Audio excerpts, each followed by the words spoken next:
Hello everyone, my name is पुरान कुशवाहा और आज के इस वीडियो में हम लोग जानेंगे इन्वेस्टिंग की 12 ऐसी मिस्टेक्स जो कि लोग अक्सर करते हैं।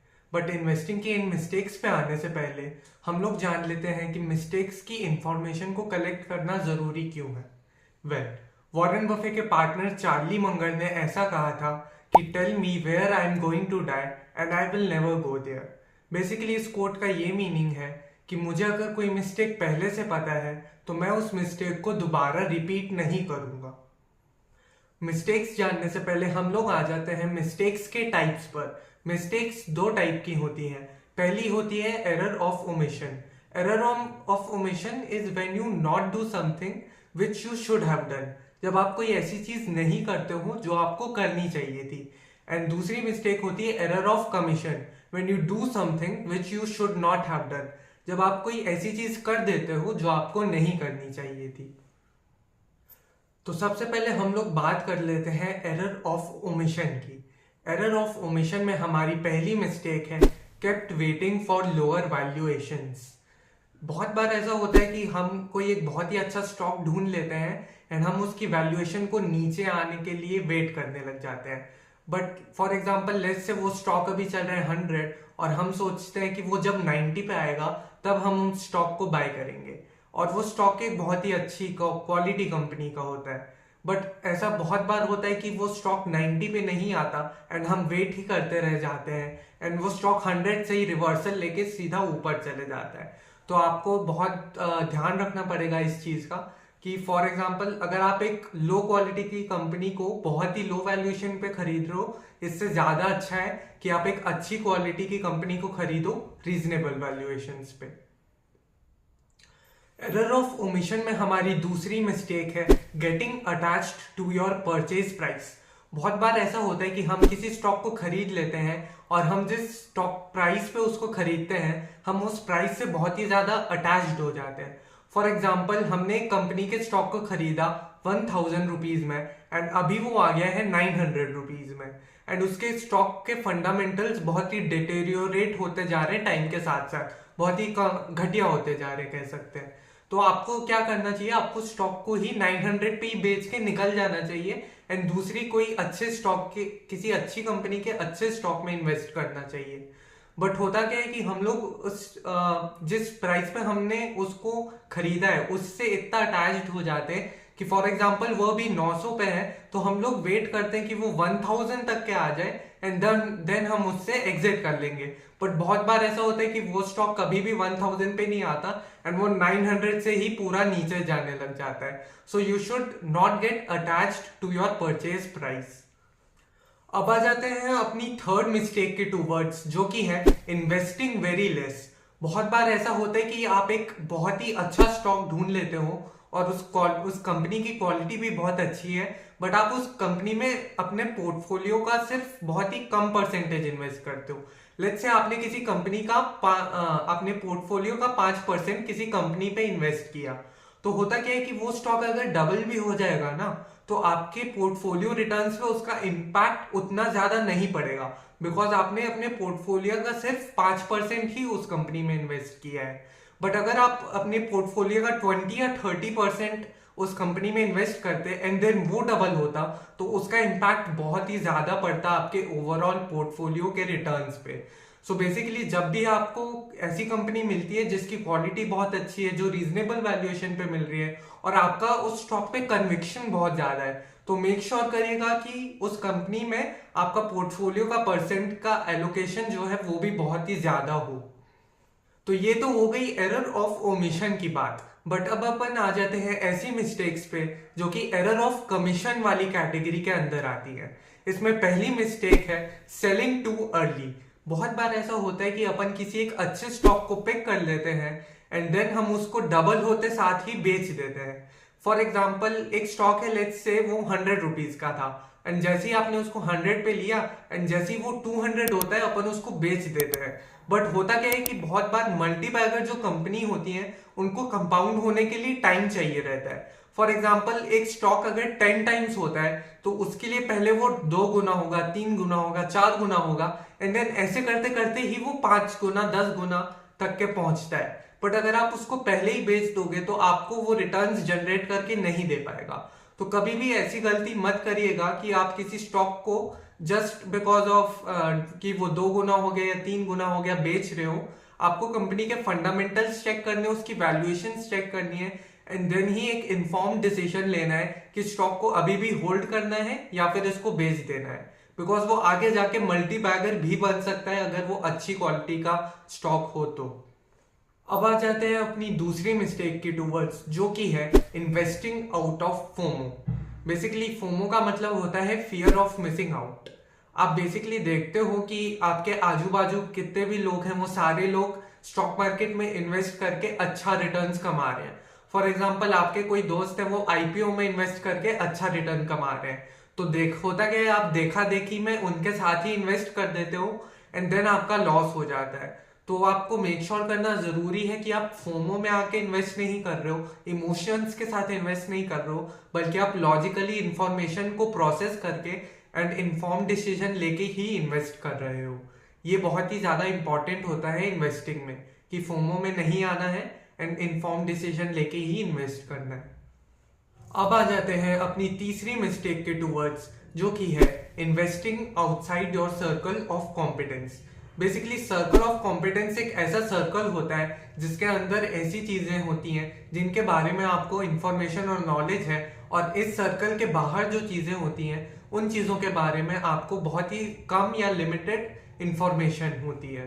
तो बेसिकली होता क्या है कि आप जैसे कि देखते हो कि हेल्थ केयर इंडस्ट्री बहुत ज्यादा बूम कर रही है, तो आप फोमो में आके उधर ही पैसा इन्वेस्ट कर देते हो, बट आपको उतना नॉलेज नहीं होता है उस इंडस्ट्री का। फॉर एग्जाम्पल आप एक इंजीनियर हो तो आपको आईटी की कंपनीज का बिजनेस मॉडल ज्यादा अच्छे से समझ में आएगा, तो आपको ऐसी कंपनीज को एनालाइज करना चाहिए जो आपकी फील्ड से रिलेटेड हो।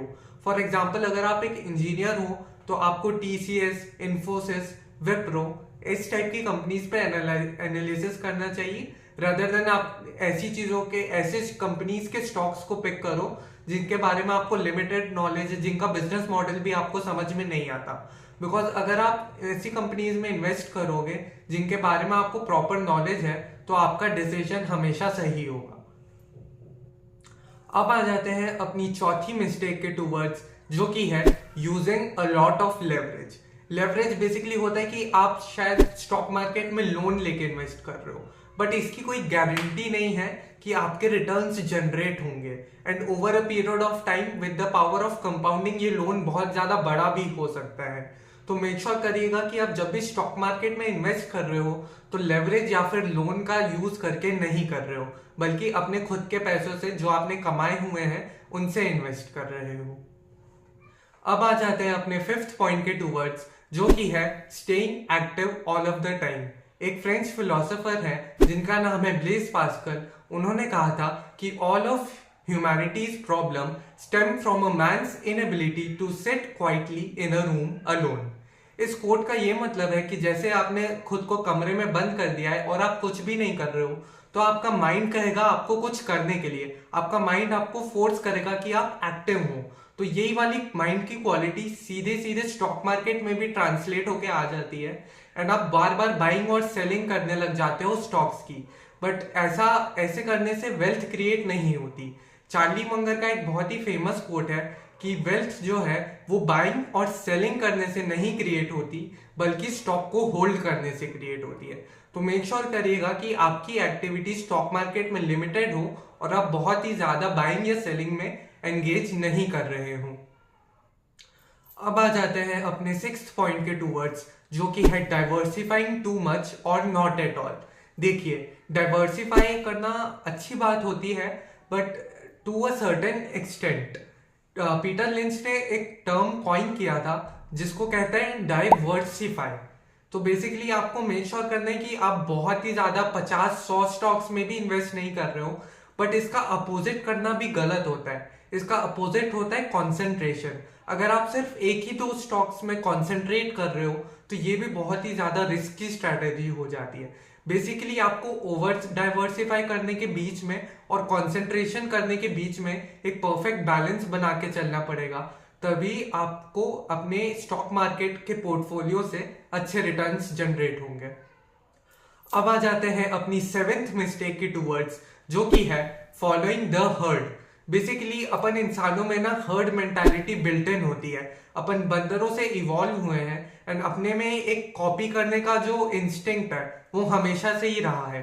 बिकॉज हम ये समझते हैं कि अगर बहुत सारे लोग कोई चीज कर रहे हैं तो हम भी उस चीज को करेंगे, वो सही ही होगी, वो गलत कैसे होगी अगर उसको बहुत सारी चीज कर रहे हैं।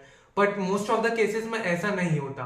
फॉर एग्जाम्पल, अगर आपके 2-3 दोस्त हैं और वो स्टॉक मार्केट में ट्रेडिंग करते हैं एंड उन्होंने आपको बोला कि एक स्टॉक में इन्वेस्ट कर दो क्योंकि हम भी उस स्टॉक में इन्वेस्ट कर रहे हैं, तो आपने तो स्टॉक में इन्वेस्ट कर दिया।